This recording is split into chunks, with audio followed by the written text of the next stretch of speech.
All right, what's going on? Happy Thursday, everybody out there in TV land. The Bay Ragni Show is live. It's not Memorex. We are live and in the house. And we have, I think, an old friend. We're going to find out right now in a few minutes. Matt from ANTISAINT is here. We're going to talk about a lot of stuff. Big, huge things are happening with ANTISAINT. We're going to get all into that stuff. But so, Matt, I got to ask. I think, if I'm not mistaken, I was trying to go through the archives. I think we might have did an interview like 8, 9 years ago when you were with Red Tide Rising. Yeah, that's correct. I've been in the industry for a long time. It's funny because actually, I think you were the first interview I did that started this crazed relationship I have with your PR guy, Dave. Ah, very cool. So it's your fault, and I'm blaming you for it fully. I'll take the blame. So how you been, man? It's you guys got a lot of good stuff going on, but before I even get into that stuff, I'm gonna. I heard a rumor, and I want to know the dirt behind this, and if this is true, how can I do this? Did you like sell the shirt off your back for like $500 or something? I wish 500, but I did sell it for 120. Yeah, it was at the Hard Rock Casino in I think it was Sioux City, Iowa, and yeah, this guy just kept yelling, "I like your shirt, bro!" Like during the entire set, and it's a cool dress shirt, and some abstract patterns and stuff, and I don't know. He came to the merch booth, and I was like, "Well, I'm only midway through the tour, and I still need my shirt." So I was like, $200, and he's like, "I'll think about it." He left, and then another band played, and he came back, and it's like, "About 120, and you sign it." So it's like, all right, well, it's a $20 dress shirt on Amazon, so sure, I'll make $100 here. That could be whole new marketing thing for you guys. Yeah, I'm not too sure how long I'm going to be doing the white suit and dress shirt, but if we continue to do that, yeah, I'm going to sell bow ties, dress shirts, you name it. I'll sell it Nice, all. nice. So, all right. So, like I said, we talked many years ago. You were in a band called Red Tide Rising. Now, did that just? We have a co-host here too. Yeah. So, did that evolve into ANTISAINT, or did it just like a break up and just start fresh, or what happened? Yeah. So the end of Red Tide Rising, it came during the pandemic. Okay. We had started Red Tide Rising so long ago, in like middle school, high school for Andrew and I. And it was just like, it was just this project that just kept gradually getting better, but we didn't Hmm. feel like what we made in Red Tide Rising was what we're currently doing now. So it just Right. made sense with like the opportunity of the whole industry shutting down and all that, Hmm. that we just kind of restarted and rebranded as Anti-Saint. So it's I'm glad we did it. Vaticinate is a great um, starting album for this band. The new Okay. material that we're working on right now is it's a little different than Vaticinate, but it's still along the lines of that. So it's just kind of getting our catalog straightened out and really pushing as a brand new um, concept and Right. band. So Did you I mean to do that. Was it something where it was just like, you know what, like let's like shed the past and just get a fresh start and just completely yep. start over? But isn't that I mean that's just like I mean especially in this day and age it's very hard to start over or start from scratch and then to basically do that, I mean was it something that you guys were adamant about? Was it a long discussion or It was, yeah. We had toyed around the idea because there was Red Sun Rising in the industry yeah. doing a bunch of stuff, and they had success with with their track the other side. We Yeah, had a track the other side. So it just brought confusion, and you don't want any sure. confusion when you have the opportunity to get your track in the hands of somebody, or book a show and make sure that Hmm. they're not confusing you. Or so that was part of it. But yeah, Andrew and I we kind of wanted to start this thing with like make it more meaningful, because Gotcha. like I said, Red Side Rising had no meaning like in the name. It was just, Yeah. oh, it sounds cool. It's middle school brains, like it, and it just, I'm thankful for all my opportunities and time in Red Tide Rising, and it gave me the experience from learning through the trial of that to now kick off Anti-Saint and do it the right way Right. 100% of the time. It's funny you said that because I remember, there was the Red Sun Rising and then you guys, Red Tide Rising. And I was living in Philly at the time, and there was a band, and they were like teenagers, and they were making a big buzz, and they were called Red Rising. And I just remember Yeah, constantly saying to myself, like, what the hell was it with the whole Red and Rising with the bands at this time? I guess just middle schoolers thought those names were cool, apparently. And now none of those bands are together. No. Yeah. Too funny. Too funny. So yeah, so that's the reason why we did it. So Cool. So with starting over from scratch now, I see the picture. It's you and your brother, correct? oh, Oh, I there think we I go. lost you there for a second. Yeah. There we So go. it's you and your brother, correct? Hmm. Yeah, Andrew and I are the main force behind it. We have a drummer and bass player that are filling in right now. Okay. Um, they're great guys. Our bass player, he was actually an intern at the studio when we were recording the Tiffany. So Okay. he's been involved in the camp for a while, and he's just a great dude, and stepped up when we needed him. And then a drummer is a very young, talented. He's almost 17, not quite, but he's almost 17. Uh, the dude is just phenomenal. He's out of LA, and just he's very mature for his age, and Okay. he gets what we're trying to do. He Hmm. wants the big, the big shows, the big moments. So it's nice for finding someone that young with the talent to do it and the maturity of it. It's Right. perfect. So are they permanent members? Are they going to be hired guns? Temporary? They're hired guns right now. I mean, Okay. I hope we can make them permanent members one day, but for now they're hired guns. So they have to basically go through the process and see if it's going to work out in Right. the long run. Yeah. That's See, and that's interesting because you know back in middle school days, you would just throw everybody together and see if it would work, Hmm. and that's what I guess Red Tide Rising was. Right. Yeah. Went through a lot of members in Red Tide. Don't want to do that in Anti-Saint. So that's kind of why we're like, all right, you got to be really serious if we're going to name you a member. Which I'm not saying they're not. Yeah. It's not the point of this. It's just kind of the approach that Andrew and I are taking with this. Hmm. It's yeah. It never.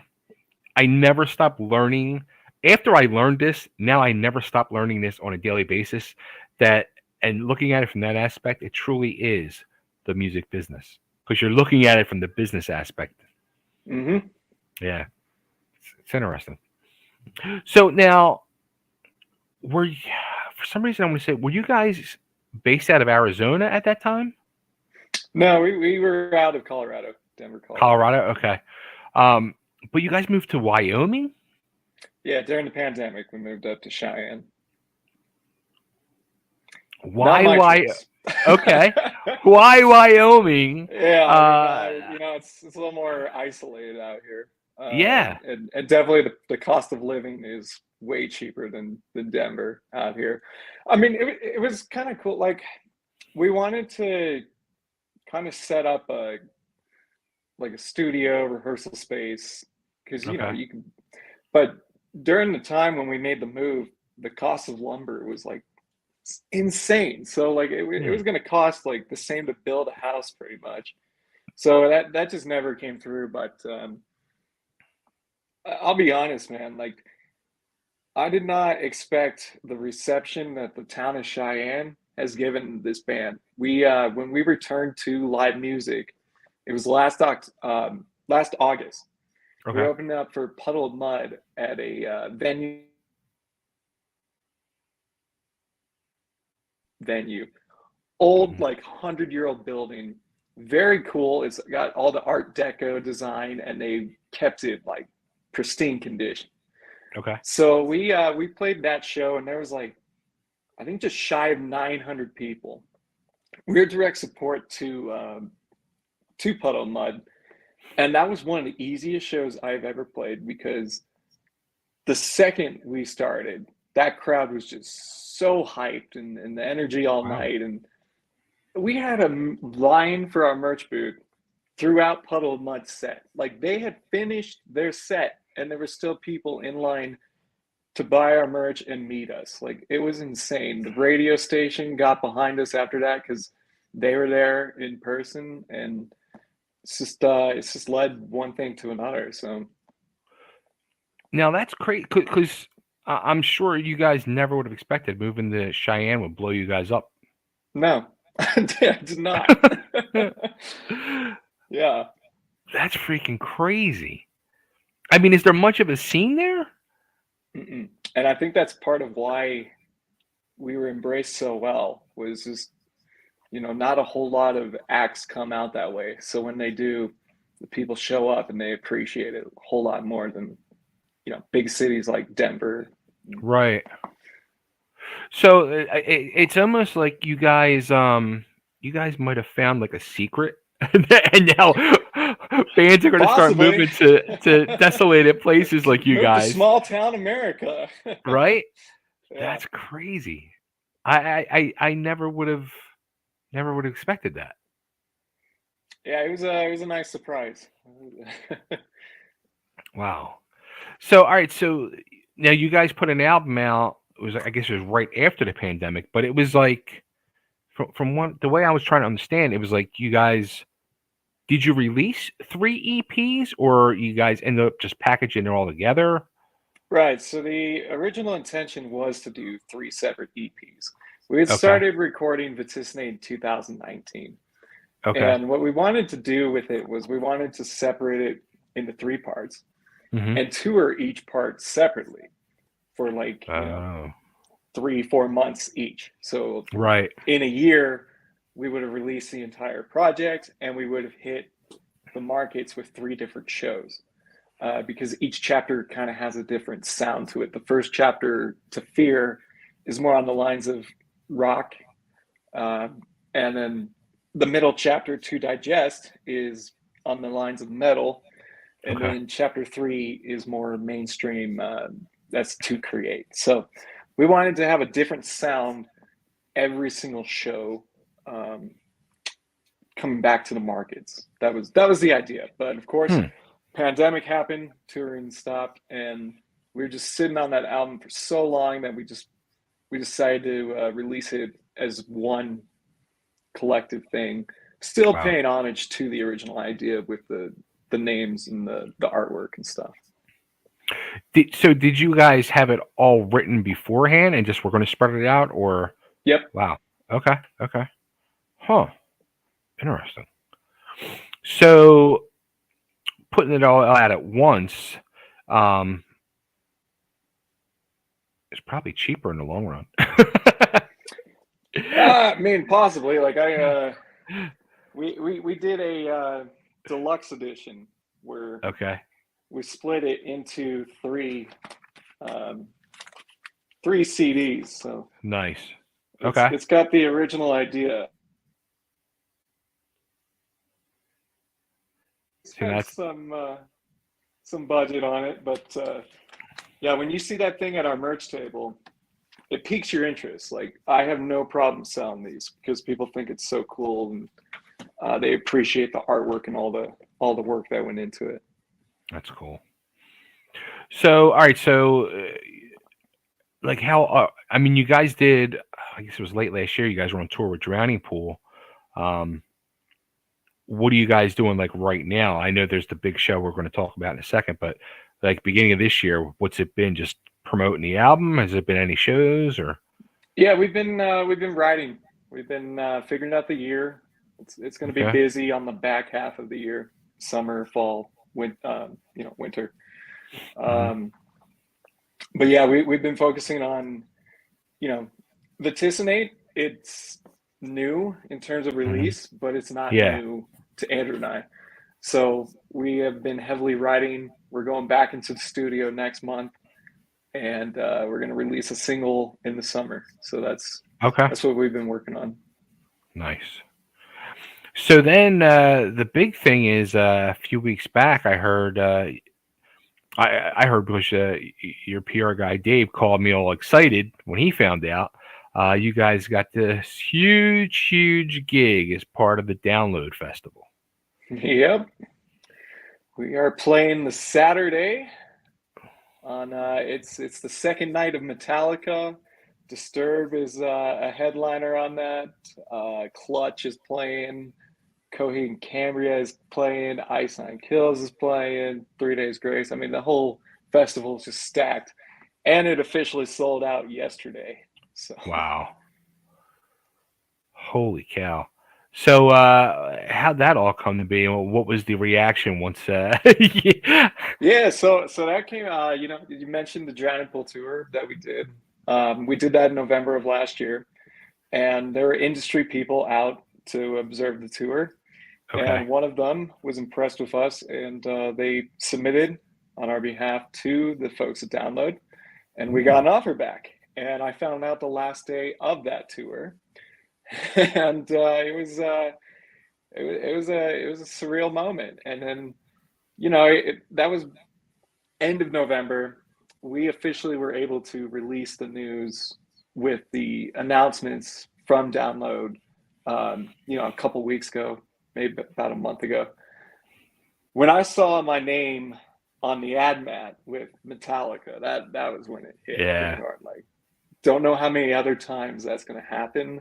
So I'm very grateful for the opportunity, and it just blows my mind that my band name is on that same piece of paper. You're going to make a lot of copies of that piece of paper and put them all over Wyoming. I just can't wait for that laminate. The Right? credential. That's when it's real. So Now, did you know you guys got submitted by this other person, or did they surprise yeah, you? we were told at like the beginning of that tour, because that tour was like about 3 weeks or so. Okay. So it was pretty early when they saw us, and yeah, Nice. That's awesome, man. Congrats, man. thank you. Cool. Sorry. So I guess you're going to try to get that single out before Download then. Yep, it's probably gonna fall on the lines of we release it around them. Yeah. Nice. Okay. Okay. Interesting. The strategy. So the strategy right now is in the works. In other words, what you're In the saying. works. A lot of stuff is in the works. Yeah, That's the thing. Yeah. Now we're building up the reputation. We're putting things together. Like I said, it's a brand new project, so it's slowly getting there. cool. That's awesome, man. Good for you guys. So all right. So I guess you're gonna have to come back then. You got to come back after Download because I want to hear all about it. I want to know what that whole experience is like from somebody playing it, not just Yeah. there to, not just in attendance to watch, but actually Hmm. in the stage. Yeah. I'll tell you, it's been a headache so far, just figuring out all the logistics of getting our gear over there and getting like banner made and all that stuff. It's just it's pretty wild to think of how many extra things you got to figure out just because you're going to another country. So So are you going to try to do like a run of dates while you're over there, or just do the one show and come back, or? we're still up in the air about it, because we want to play around, like London Sure. and the other spots around the UK, but the visa system is such a nightmare because of Brexit and all that. So it's Uh, like it's got to make sense. So we're still yeah. figuring out all that, and there's like sponsorship stuff that's involved. So we're 3 months out. We're hoping for the best, but I can't complain. I'm playing download with some of the biggest acts in the world, and that's just mind blowing. It's huge. It's absolutely huge. That's awesome. Well, good for you guys, man. Go over there and not only do Wyoming proud, but do the whole country proud. Yeah, yeah, exactly. Yeah. Cool. Well, Matt, man, it was great catching up again. Where's the best place for everybody to go to get the music, hear the music, check you guys out, stay up to date on things? Where's the best place? Yeah, our handle on all the social medias is Anti-Saint Band. Facebook, Instagram, Twitter, even. We are on No Spotify, TikTok. Apple Music. No, no TikTok. We don't we don't dabble in that. Not yet. Not yet. Yeah, not yet. Spotify. We actually have a playlist of all the other download acts that are on our day, and there's a lot of cool bands on there as well. Awesome. And then, yeah, pretty much anywhere where music is, YouTube. We've got a live performance video from the Oriental Theater in Denver when we did the Drowning Pool tour for Cool. the song ID. That's on YouTube. And hopefully a lyric video will be up soon for Phoebe Crow. So, yeah, it's, wherever music is, we are. So There you go. All right, everybody, go check them out. Annie Saint and hey, download. They're coming. Be ready. Awesome, Matt. Thanks so much, man. Good talking to you again. yeah, thanks for having me. Absolutely. Take care. You too. Bye.